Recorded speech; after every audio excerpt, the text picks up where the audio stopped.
Sean todos muy bienvenidos a nuestro primer encuentro, nuestra primera reunión. Mi nombre es Jaime Barrueto y esto es Scout Siempre, un podcast con temas sobre guidismo y escultismo chileno y mundial.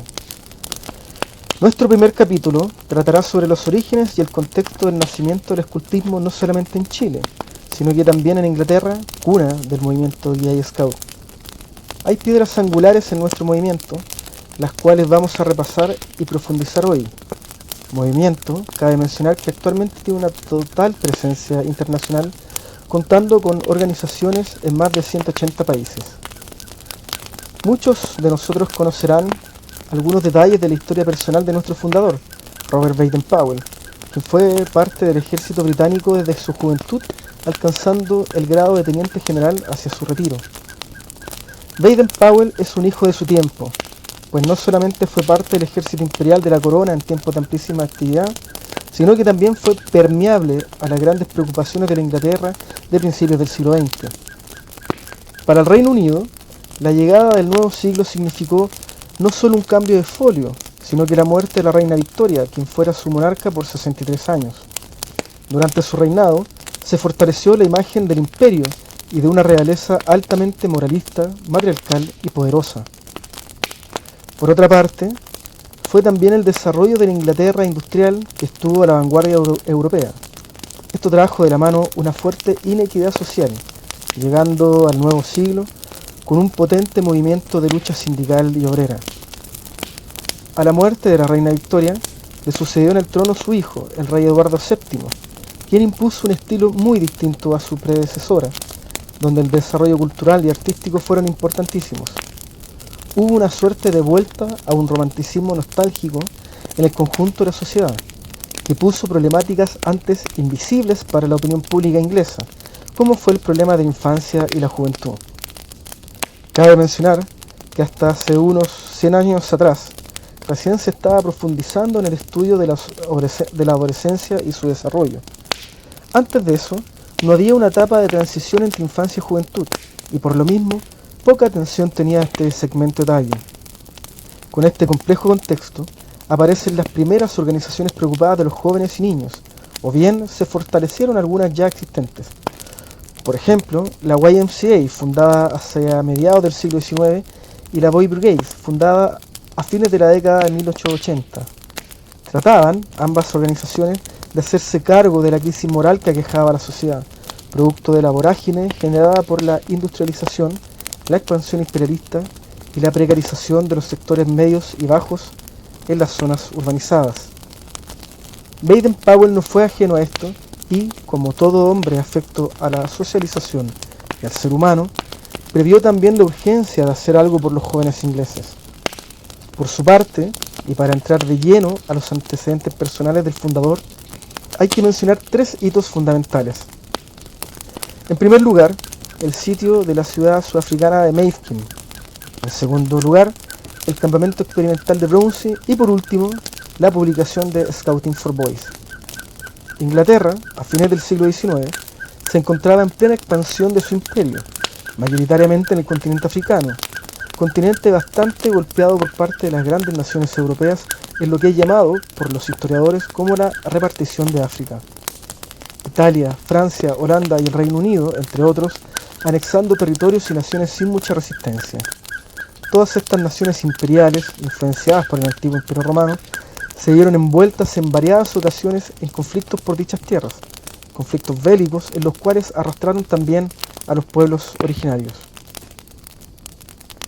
Uno de estos conflictos fueron las guerras anglo-boer, en lo que es actualmente el noreste de la República Sudafricana, y que enfrentó a las fuerzas del Imperio Británico con los colonos holandeses, los Boers, en dos ocasiones.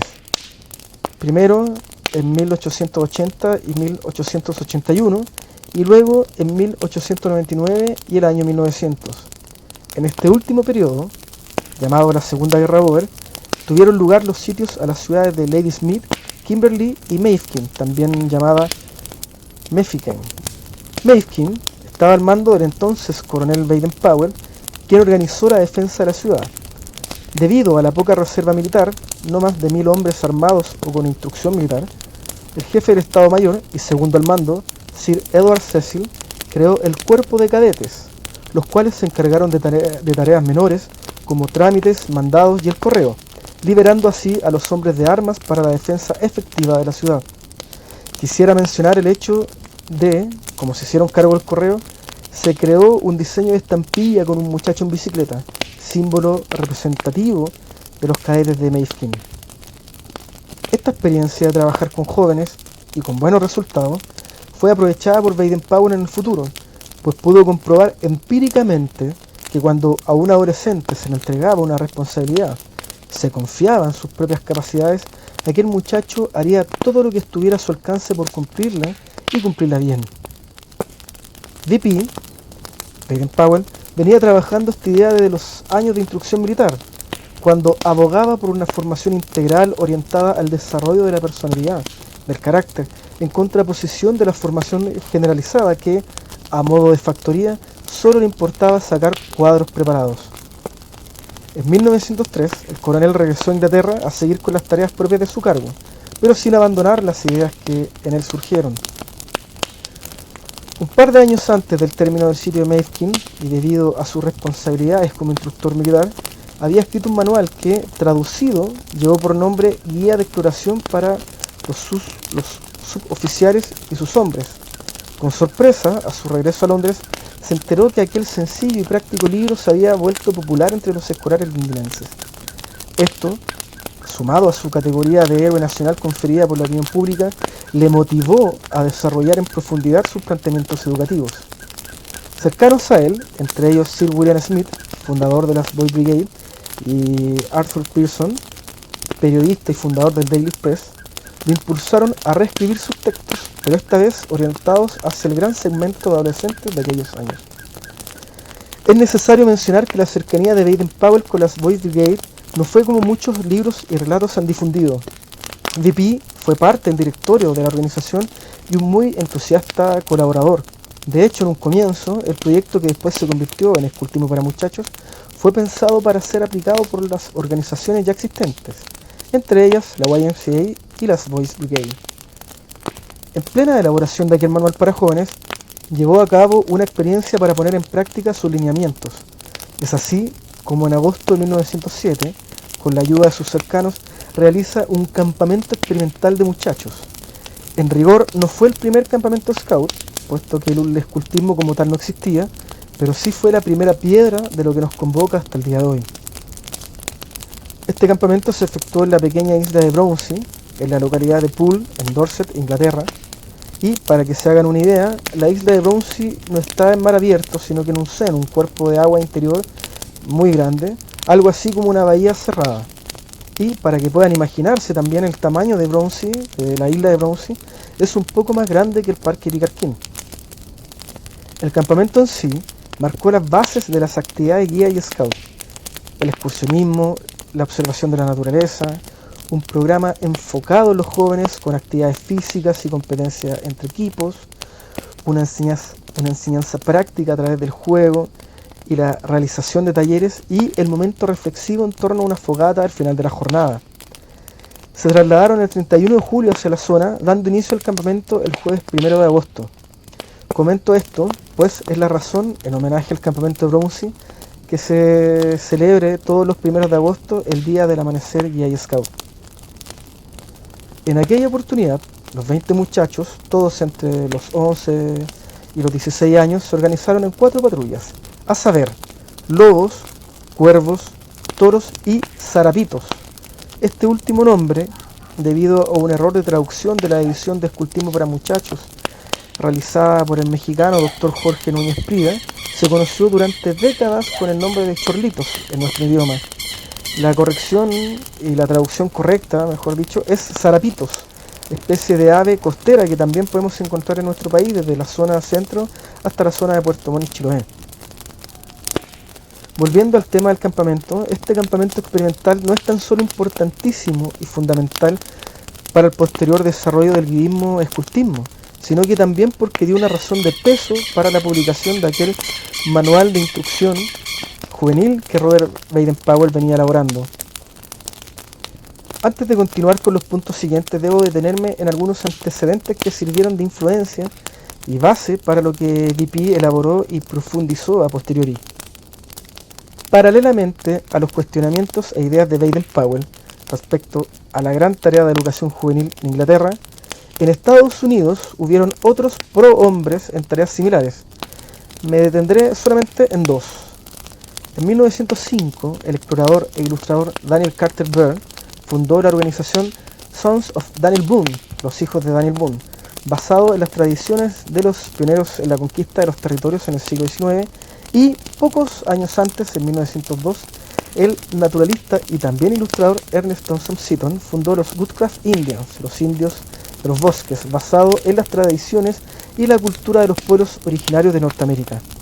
Ambos profundizaron en la idea de la formación juvenil en la naturaleza, organizando a los muchachos y muchachas en equipos y con un fuerte contenido simbólico. Carter Beard con toda la iconografía de los pioneros, tal como señalé, y Seton con la riquísima cultura de pieles rojas, Sioux, Iroquois, entre otros pueblos de lo que actualmente es Estados Unidos y Canadá. El influjo de ambos es un tema complejo, pues aún hoy hay muchos, sobre todo al interior de la Boy Scout Association en Estados Unidos, que señalan como creadores del escultismo a Seton y Beard, dejando muchas veces a Baden-Powell como un mero plagiador. En lo concreto, las ideas de ambos, sobre todo las de Thompson Seton, fueron realmente influyentes en Baden-Powell, al punto de encontrar muchas similitudes que, creo en lo personal, no fueron casuales. Traduciendo el texto principal de Seton, The Birch Bark Road, publicado originalmente en 1902, podemos leer sobre sistema de equipos, tribus le llamaba él, muy en concordancia con el sistema de patrullas, un sistema de especialidades basadas en los intereses y habilidades de los jóvenes y, dato importante, un juramento de los bravos. Bravos se le llamaba a los miembros de dicha organización, que si bien no ocupa la palabra promesa, sí la utiliza en la descripción del hecho. Una promesa personal de cumplir con la ley de los Woodcraft Indians. Sí, también tenían su propia ley de los bosques. Sin ánimo de polemizar, pero sí dejando en claro que Baden-Powell sí recibió distintas fuentes de inspiración, nos corresponde hablar ahora del texto que hace las veces de manifiesto, de piedra basal, de donde se construye todo nuestro movimiento Boy Scout hasta nuestros días, que es Escultismo para Muchachos. Trabajado en un principio como Boy Scout Scheme, Scouting for Boys, Escultismo para Muchachos, fue publicado en fascículos quincenales desde enero a marzo de 1908 por la editorial de Arthur Pearson, amigo de Baden-Powell, y editado en formato libro en mayo del mismo año. Es poco el espacio para ahondar en los alcances de este libro, al cual debería dedicar un programa especial a futuro, pero nos detendremos en algunas ideas que no puedo dejar pasar. En primer lugar, la imagen y el estilo propios del escultismo. Mucho se podrá hablar de las ideas y de las influencias, como he mencionado recién, pero hay algo que fue completa creatividad de Baden-Powell, y esto fue su iconografía y simbolismo.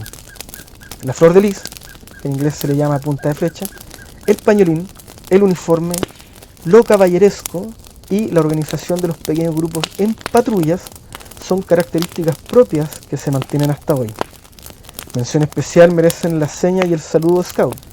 Por seña me refiero al saludo clásico, realizado con la mano derecha a la altura del rostro, con el pulgar sobre el meñique y con los 3 dedos restantes hacia arriba. Esto, sumado al apretón de mano izquierda, son símbolos y significantes únicos que le dan, sin duda alguna, un plusvalor, una plusvalía atractiva y diferenciadora en comparación a otras organizaciones juveniles, sea en la época, territorio o contexto que sea. Sin duda alguna, la importancia y relevancia de escultismo para muchachos, pero por sobre todo el esquema organizativo y formativo que propone, fue un reguero de pólvora que se expandió rápidamente por Inglaterra primero, luego por Gran Bretaña y las colonias del Reino Unido, y a todos los países de influencia inglesa directa, como Estados Unidos y Canadá, y al resto del mundo, donde se miraba con buenos ojos la vanguardia británica. Tal es el caso de Argentina, Uruguay y nuestro país. Es así como en el viaje que hace Baden-Powell a Sudamérica en 1909, al arribar al puerto de Buenos Aires lo recibe una patrulla de Boy Scout de la zona de Banfield, que se había formado el año anterior. Durante su estadía en Argentina, invitado por Sir Charles Gordon Lennox, duque de Richmond, se toma unos días para visitar Chile. Los relatos y la prensa de la época concuerdan en que, luego de una charla en la Academia de Guerra, actual Escuela Militar, el viernes 26 de marzo dicta una charla en el Salón de Honor de la Casa Central de la Universidad de Chile, previa invitación del doctor Alcibiades Vicencio, masón, ginecólogo, obstetra y fundador del Instituto de Puericultura.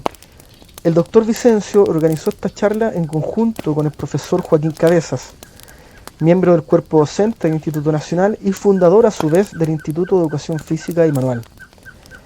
En esta charla se contó con la presencia de notables personalidades de la época, comenzando con el presidente de la República, Pedro Montt, varios de sus ministros, algunos veteranos de la Guerra del Pacífico, Arístides Pinto Concha y Galvarino Gallardo Nieto, entre otros, y tuvo la traducción in situ del destacado periodista, cronista y escritor Carlos Silva Vildósola.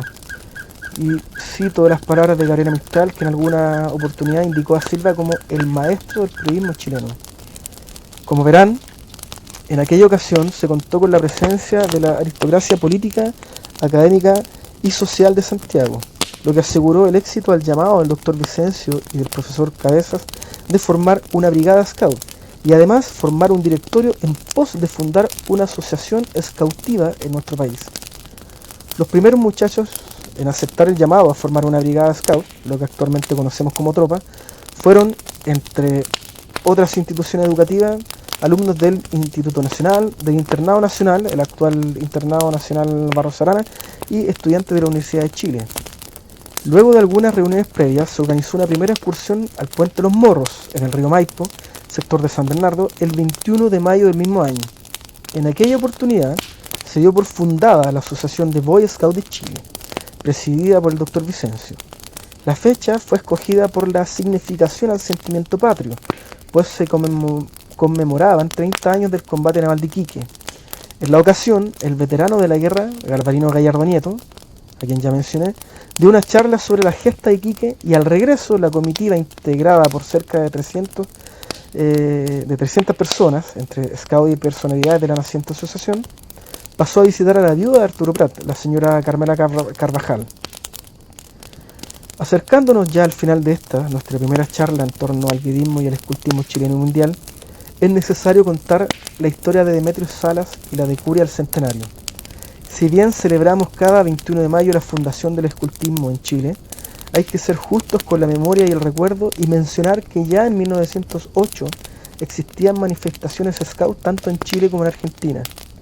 En nuestro país, precisamente en La Serena, el profesor Demetrio Salas organizó las primeras patrullas de las cuales hay registro a nivel nacional. Posteriormente, en los albores de la década de 1920, se reconoció la tarea de Salas y se comenzó a incluir dentro de la historia del escultismo chileno a sus decurias. También, aprovechando la ocasión de enmendar mitos y errores históricos, es menester mencionar que la actual Brigada número 1, Grupo Alcibiades Vicencio del Instituto Nacional, es producto de la fusión de aquella primera Brigada Central, la nacida en 1909, junto a la Brigada del Instituto Nacional fundada en 1913. La Brigada Central, luego de la muerte del doctor Vicencio el 30 de abril de 1913, pasó a llamarse Brigada Central Alcibiades Vicencio. Por su parte, la Brigada del Instituto Nacional nació en octubre de ese mismo año bajo la dirección del destacado profesor y scout don Maximiano Flores. Hay que mencionar que Maximiano Flores fue el primer traductor de escultismo para muchachos al español, publicada en 1912 y con el nombre de Guía del Scout con prólogo del doctor Vicencio. Volviendo al tema de las brigadas, ambas, debido a la baja de miembros hacia la década de 1930, deciden fusionarse en 1932 por acuerdo de los dos directorios. De aquella fusión nace la Brigada Alcibiades Vicencio del Instituto Nacional, actual grupo número 1 Alcibiades Vicencio del Instituto Nacional, el famoso GAVIN. Hay que esclarecer que Chile no fue el segundo país en el mundo donde hubieron scouts, como se suele decir y contar, sino que en rigor el segundo país donde se organizó y se creó una federación scoutiva. Para futuros capítulos, futuras reuniones, ahondaré más en el desarrollo del guidismo y el escultismo en nuestro país, que durante sus primeros años, hay que mencionar, tuvo gran apoyo de los gobiernos de la época, de los ministerios de educación, como también del ejército y la masonería. El objetivo de este programa, de este podcast, es difundir la historia guía y scout de nuestro país, como también aportar al conocimiento y formación de beneficiarias, beneficiarios, dirigentes y guiadores. Espero lo hayan disfrutado. Si les gustó, pónganle un like, suscríbanse al canal y sin más me despido hasta nuestro próximo encuentro. Recuerden, soy Jaime Barrueto y esto fue Scout Siempre. Hasta luego y un fraterno apretón de zurda.